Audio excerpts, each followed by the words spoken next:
Hello everyone, it's Corvette Dan. Welcome back to the channel. Topic of today's video is C3 master cylinder replacement. Pretty much all C3s should be the same. There are some differences that we're going to point out, but please smash that thumbs up, click the notification bell as we're about to get started.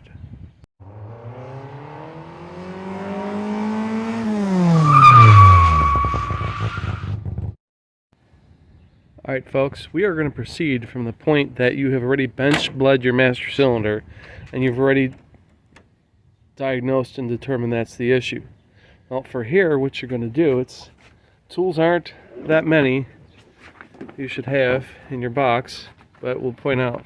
Let's put a fender cover down. It's always good. Alright, let's... okay. So basically, you need 9/16 line wrench, 9/16 line wrench, and these are 9/16. Be careful when you're undoing these. You don't want to round off the heads. That's why I suggest a line wrench. Also, I like to make sure that I can get them loose before I even bother to unbolt the master, because I want to have that security in case they're kind of hard to break off. So, with that, let's go ahead and start removing everything. Okay, once you get the two nuts off and securing the booster, it should come right out. It's not very difficult at all. Why there's some gaskety material on this booster is beyond me. And what looks like an adjustable brake booster rod is a relief, because this way I can adjust it accordingly. I'll show you how to do that in a minute. Make sure you keep brake fluid clear of all painted parts. Alright folks, what you're going to need here is this tool. Basically, this will show you how far to adjust your booster rod as we've shown. So basically, this rod here is adjustable with this screw.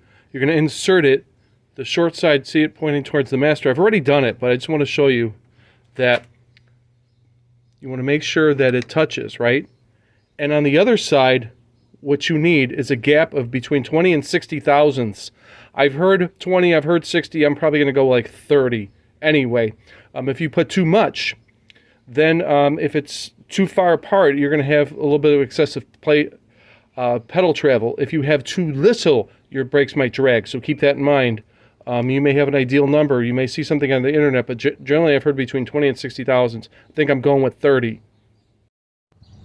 And this is the tool as you would use on the booster. Keep in mind that there's supposed to be a gap between the tool and that rod, and I will adjust that. I'm probably not going to be able to show that in the video here, but I'm putting it at 30 thousandths, like a spark plug gap. Now you see the threads in there. You just screw that out. Basically, I twisted counterclockwise out. And honestly, I don't know if these things work themselves back in or not, but when I disconnected this thing was a ½ an inch off, and that is probably why I was having a low brake pedal. In fact, I'd bet on it. With that, I'm wondering if I should put a little, I don't know, Permatex or something on those threads so this thing doesn't twist itself back in. I may consider doing that out of safety's sake. I don't think there's going to be an issue if I do. All right, let's get on to it. After thinking about it, folks, I'm going with the 20 to 25 thousandths gap. You're going to use a common feeler gauge and this tool. You need this tool, okay? Anyway, now time to button this up, and then we will have to bleed the brakes at all four wheels again. So, anyway, if I find that the rod is too close, I'm planning on changing this booster out anyway. I don't think this is the original equipment booster, or at least the correct one. And note, it's upside down. I've learned that doesn't make a difference in the performance of this thing, but it looks dumb. The master I have is the correct one. Everything is correct about it, the markings and everything. You'll see that here in a minute.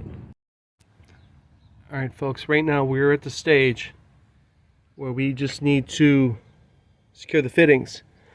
Be very careful. Do not cross-thread these. I bet there's a trick in doing this. I think it's going to be a little bit of a pain. I'm not going to film that because you know what it is. Clockwise screw them in, 9/16, flare nut. Be careful, don't strip the threads. You will not be happy if you do. Anyway, we'll get this wrapped up. I'll show you what it looks like when it's done.